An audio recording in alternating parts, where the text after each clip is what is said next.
Hall में जहां पर 50 आदमी की बमुश्किल रहने की गुंजाइश है, वहां पर 150 औरतों को धकेल दिया गया है। उसकी तस्वीर मैं आप लोगों को दिखा रहा हूं। कल मीना से एक हाजी साहब ने मुझे भेजा है, वहां तस्वीर आप देख लें।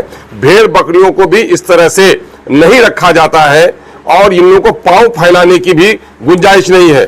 यही हाल मर्दों के कैंप का भी है कि बैठने की जगह भी नहीं है। मसला सिर्फ उनके उठने बैठने का नहीं है, उनके रात के क़याम का है, उनके वजू करने का है, उनकी नमाजों का है, उनके रफा हाजत का मामला है, टॉयलेट का मसला है। ये सारे इशू जिस तरह से हो गए हैं, शदीद गर्मी, उस पर परेशानी, और जो यहाँ पर खुदा में हज्जाज भेजा गए हैं बिहार की तरफ से, कोई उसे नजर नहीं आता। तो बिहार गवर्नमेंट हाजियों के साथ या इस सेंट्रल गवर्नमेंट हाजियों के साथ ये जुल्म ज्यादती क्यों कर रही है? दोस्तों, मैं रेहान और आप देख रहे हैं RBL live news. RBL live news में आपका स्वागत है। आज तारीख हो चुका है 3 जुलाई 2023 और आज की टॉप न्यूज़ में आपका स्वागत है। खबरों की ओर बढ़ने से पहले एक नज़र सुर्खियों की ओर।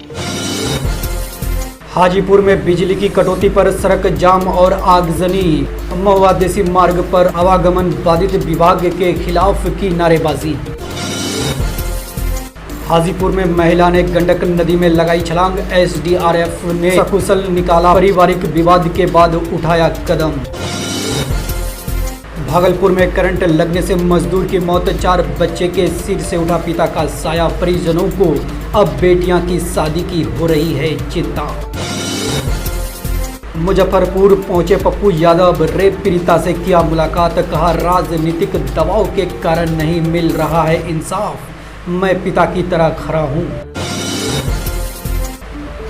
पटना मेट्रो निर्माण में लगी क्रेन ने महिला को कुचला, हुई मौत, साथ मौजूद 4 साल के बेटे ने सदमे में तोड़ा दम। अगम कुआं के पास हुआ हादसा। सड़क हादसे का वीडियो आया सामने, 2 बाइक की टक्कर में एक युवक की हुई मौत, जांच में जुटी पुलिस। बेगूसराय में बंद घर का ताला तोड़कर चोरी, शादी समारोह में शामिल होने गया था परिवार, मैट्रिक इंटर का सर्टिफिकेट भी ले गए चोर। अररिया में 2 गुटों के बीच गोलीबारी, एक की मौत, पुरानी रंजिश को लेकर बदमाशों ने किया हमला, 2 हुए घायल। 9 साल बेमिसाल कांग्रेस ने किया बीजेपी से सवाल, गोपालगंज जिला अध्यक्ष ने कहा बीजेपी अपनी विफलताओं और घोटालों को छिपाने के लिए कर रही है जगह जगह कार्यक्रम।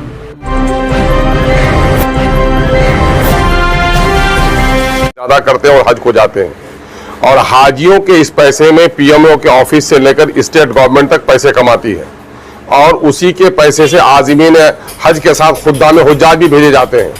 और हज यात्रियों के मामले में हुकूमतें सियासत भी करती हैं, खूब दुआया महफिलों का इनेकाद करती है, लगता है कि हुकूमत अपने पैसे से भेज रही है। लेकिन मीना में आज हाजियों का जो बुरा हाल है, कोई खबर लेने पर तैयार नहीं है। न सेंट्रल हज कमेटी है, न स्टेट हज कमेटी है। इस पर बड़ा एतराज है। और मीना में वकूफ़ मीना का मामला होता है अरफात की रवानगी से पहले, और वहाँ वकूफ़ मीना में एक हॉल में जहां पर 50 आदमी की बमुश्किल रहने की गुंजाइश है, वहां पर 150 औरतों को धकेल दिया गया है। उसकी तस्वीर मैं आप लोगों को दिखा रहा हूं। कल मीना से एक हाजी साहब ने मुझे भेजा है, वहां तस्वीर आप देख लें। भेड़ बकरियों को भी इस तरह से नहीं रखा जाता है और इन लोगों को पांव फैलाने की भी गुंजाइश नहीं है। यही हाल मर्दों के कैंप का भी है कि बैठने की जगह भी नहीं है। मसला सिर्फ उनके उठने बैठने का नहीं है, उनके रात के क़याम का है, उनके वजू करने का है, उनकी नमाजों का है, उनके रफा हाजत का मामला है, टॉयलेट का मसला है। ये सारे इशू जिस तरह से हो गए हैं, शदीद गर्मी, उस पर परेशानी, और जो यहाँ पर खुदा में हज्जाज भेजा गए हैं बिहार की तरफ से, कोई उसे नजर नहीं आता। तो बिहार गवर्नमेंट हाजियों के साथ या इस सेंट्रल गवर्नमेंट हाजियों के साथ ये जुल्म ज्यादती क्यों कर रही है? मीना में अब उनका ये होना है, और वकूफ़ मीना का मसला है, और वहाँ वकूफ़ मीना में आज वहाँ पर उनकी पूरी रिहाइश का पूरा इंतजाम होना चाहिए। और हाजियों के साथ जो ज्यादती हुई है वो नाकाबिले बर्दाश्त है। हाजी लोग वहाँ तो परेशान हैं, हाजी के घरानों में, उनके घरों में जो खबर आई है, उनके घरों में मातम है कि हमारे लोगों का वहाँ इतना बुरा हाल है। तो आखिर हुकूमत इतना पैसा लेती है ना, जरूरत से ज्यादा दोगुना पैसा लेती है फ्लाइट के नाम पर, रिहाइश के नाम पर, और वहाँ पर उनको पूरा सपोर्ट नहीं किया जा रहा है। मीना से वहाँ के हाजी ने मुझे फ़ोन करके सारी बातें बताई, फोटोग्राफ्स वहाँ से भेजे हैं। मैं आपके ज़रिए से पूरे बिहार के जिम्मेदारों को इंतबाह करना चाहता हूं कि हाजियों के मसाइल को फौरी तौर पर हल किया जाए। रियासती हज कमेटी हो, वजीर आला जनाब नीतीश कुमार साहब हो, माइनॉरिटी के हमारे वजीर हो, इनकी बड़ी जिम्मेदारी बनती है कि अपने शहरियों की वहां पर सहूलियत का ख्याल रखे। और मोदी की जो हुकूमत है, मोदी हुकूमत तो कभी चाहती ही नहीं है कि अक़लियतों के मसाइल बेहतर तौर पर हल हो। मोदी जी बाहर जाते हैं, मस्जिदों का दर्शन करते हैं, अच्छा लगता है कि एक आदमी धार्मिक तौर पर उदार है, लेकिन दूसरी तरफ उनके दिल की तंगी का यह हाल है कि देश की मस्जिदें भी उनको खटकती हैं और जो लोग हज करने के लिए गए हैं उनकी परेशानी से भी उनकी हुकूमत को कोई खबर नहीं।